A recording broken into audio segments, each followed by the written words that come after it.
Assalamualaikum warahmatullahi wabarakatuh. Pemirsa, ada usulan dari anggota DPR dari Partai Islam Komisi 6 bahwa ganja dijadikan komoditas ekspor. Wah, ini kita harus bertanya ya, bahwa bagaimana mungkin ini bisa muncul dari seorang ahli rakyat atau wakil rakyat di anggota DPR mengusulkan ganja itu diekspor, padahal kita tahu ganja itu bagaimana ya. Kita tinjau nanti dari berbagai macam sudut pandang. Tetapi sebenarnya kalau kita mau lihat bagaimana sih sebenarnya awalnya kisahnya usulan ini bisa ada, kita lihat anggota Komisi 6 DPR dari sebuah partai Islam ya mengusulkan ganja bisa dijadikan komoditas ekspor. Yang disampaikan usulan itu dalam rapat kerja Komisi 6 DPR dengan Menteri Perdagangan ya. Terus apa kata Menteri Perdagangan? Ya, masih belum jelas, masih belum tegas ya, ini kan masih usulan kata beliau ya. Jadi nanti teknisnya akan kita lihat aturan yang ada ya. Karena beliau juga mengakui bahwa selama ini kan ganja tidak diperbolehkan. Nah, yang jelas ya, memang Menteri Perdagangan yaitu Agus Suparmanto ya mengatakan bahwa ganja memang tidak diperjualbelikan ya. Jadi nanti kita lihat ke depannya bagaimana, untuk apa kepentingannya, karena tidak bisa diperjualbelikan secara bebas kata beliau ya. Ini kita lihat bahwa anggota Komisi 6 DPR mengusulkan ganja bisa menjadi komoditas ekspor ya. Seorang politikus dari Partai Islam tersebut ya, soal ini koordinasi antara Menteri Pertanian dan Menteri Perdagangan ya, yang itu bisa nanti bisa dipasarkan. Nah,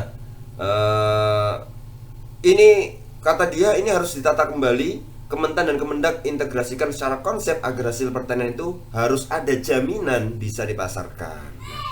Salah satu yang dipaparkan oleh beliau yaitu yang mengusulkan ganja tadi jadi ekspor, yaitu yang diusulkan adalah ganja.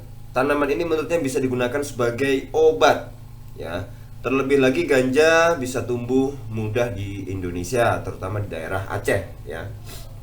Misalnya ganja ini entah itu untuk kebutuhan farmasi atau apa aja, jangan kakulah, kita harus dinamis kata dia ya. Ganja ini tumbuhnya mudah di Aceh ya. Saya rasa ini ganja harus jadi komoditas ekspor bagus ya. Itu kata beliau. Nah, kita lihat, kita ulas ya, bahwa ini untuk kebutuhan farmasi atau apa saja. Yang boleh farmasi, boleh juga bukan yang lain. Istilahnya dia ingin mengatakan seperti itu. Jangan kaku lah, kita harus dinamis, jangan kaku. Nah, kita lihat bahwa Indonesia adalah negara mayoritas muslim terbesar. Jadi kalau jadi headline di sebuah berita kan aneh. Indonesia sebagai mayoritas muslim terbesar ekspor ganja. Nah, ini ya. Gimana coba kalau kita sebagai malu nggak ya? Sedangkan dalam Islam kita lihat nanti bagaimana ganja itu adalah bisa dikiaskan dengan khamar yang itu juga haram.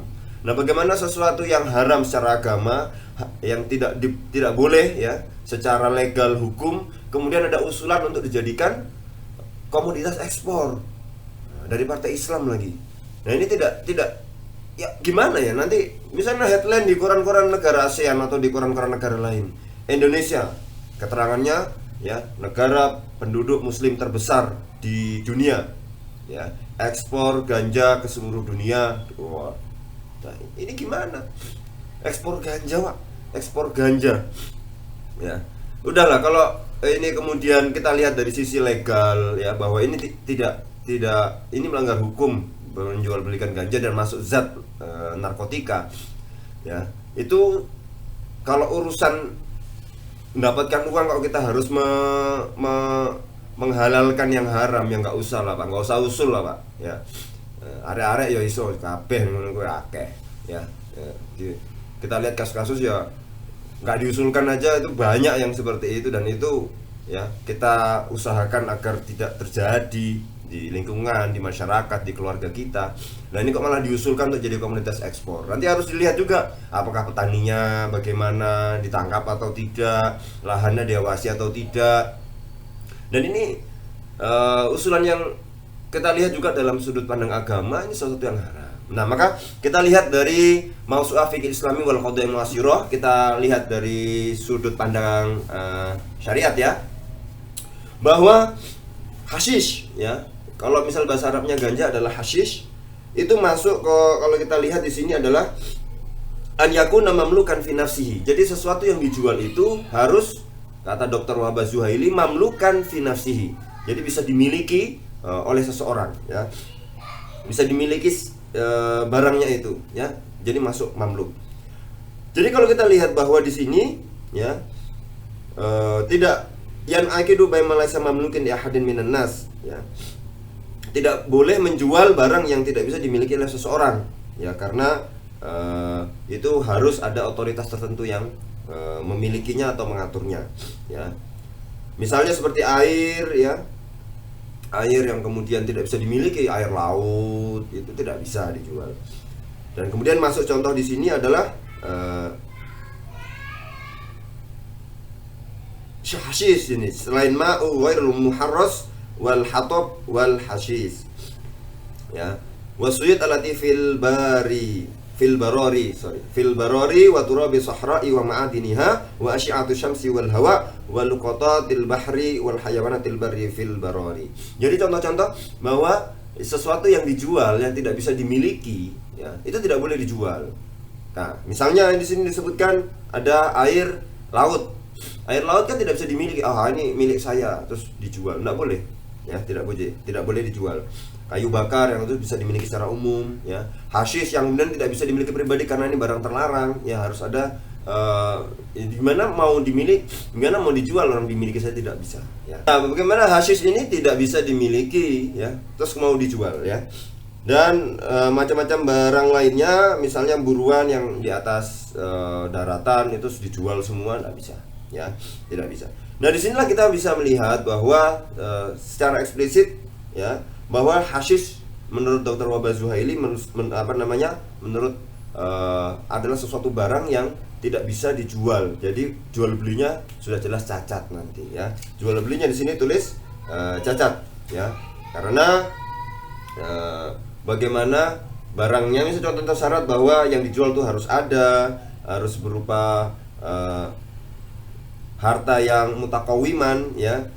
Nah, ini juga kalau misalnya kita kiaskan kepada sesuatu yang memabukkan, kalau di nas itu adalah khamr. Khamr juga tidak boleh dijual ya, karena itu bukan harta yang mutaqawim kalau disebutkan di sini ya, seperti khamr, khinzir fi haqqi muslim, dan tidak boleh ya, tidak boleh dijual. Nah, kita lihat di sini bahwa ketika nanti ganja itu dikiaskan, dianalogikan kepada khamr itu tidak boleh disimpan, maksudnya itu adalah barang yang tidak bisa disimpan, maka jual beli harus barangnya bisa disimpan. Nah, ini ganja disimpan dan ditangkap ya. Maka kita lihat bahwa sesuatu yang haram tidak boleh dijual belikan. Nah, ini malah komoditas ekspor. Kita lihat dari kitab yang lain atau dari juz yang lain, masih dari kitab yang sama ya. Kalau di sini disebutkan jual beli yang tidak boleh atau jual beli yang batil, yang cacat, yang batal ya, yaitu yang kelima bai'un najisi wal mutanajjisi, yaitu jual beli najis dan mutanajis, yaitu jual beli yang batal ghairu munaqid ya, seperti menjual khamr ya, dan khinzir babi, wat maitah ya, mayit, kemudian dam darah ya, itu bukan ya. Kalau khamr wal khinzir la yubahu al intifa'u bihima. Kenapa tidak boleh menjual khamr, tidak boleh menjual khinzir, tidak boleh jual beli khamr ya, yang memabukkan? Misalnya khamr ini bir ya, maka dikiaskan nanti kepada juga ke ganja, tidak boleh. Misalnya babi juga tidak boleh jual beli. La yubahu al-intifa'u bihima, tidak dibolehkan untuk mengambil manfaat dari keduanya. Nah, maka kita lihat bahwa ini adalah masuk dari mukhaddirat. Kenapa sebab larangan khamr? Karena mukhaddir memabukkan ya, muskir memabukkan ya. Nah, maka di sini kita lihat kalau misalnya khamr tidak boleh dijual belikan, maka ganja juga tidak boleh dijual belikan karena tidak boleh dimanfaatkan. Nah, maka kemudian kalau ini kita lihat bahwa ada usulan dari anggota DPR untuk bisa menjual, ya, bisa menjadikan ganja adalah komoditas ekspor, maka ini ya sangat disayangkan sekali. Ada usulan seperti ini. Adalah banyak kemudian komoditas-komoditas yang bisa kita unggulkan selain ganja. Kenapa harus ganja? Ya banyak sekali. Indonesia nih insya Allah sangat subur sekali. Kita bisa tahu bahwa flora, fauna, ya itu tumbuh subur. Kalau kita misalnya mau jual tumbuh-tumbuhan itu flora, maksudnya itu sangat banyak sekali jenisnya dan bisa kita jadikan komoditas utama, ya. Kita lihat bahwa sekarang secara syariat itu tidak boleh, secara perundang-undangan juga tidak boleh. Maka kalau ada usulan seperti ini yang kemudian juga diusulkan, maka sejatinya ya saya sangat menyayangkan sekali kalau ini keluar dari usulan ini, keluar dari seorang anggota dewan, ya, bahwa ganja jadi komoditas ekspor ini sudah tidak mencukupi syarat baik dari sisi agama maupun dari segi legal perundang-undangan, ya. Baik para pemirsa, itu ulasan kita akan menolak, ya, ekspor ganja. Kita menolak komoditas ekspor ganja. Sudah kita sebutkan sebab-sebabnya tadi. Mudah-mudahan ini bermanfaat. Terima kasih, kita ketemu lagi di lain kesempatan. Assalamualaikum warahmatullahi wabarakatuh.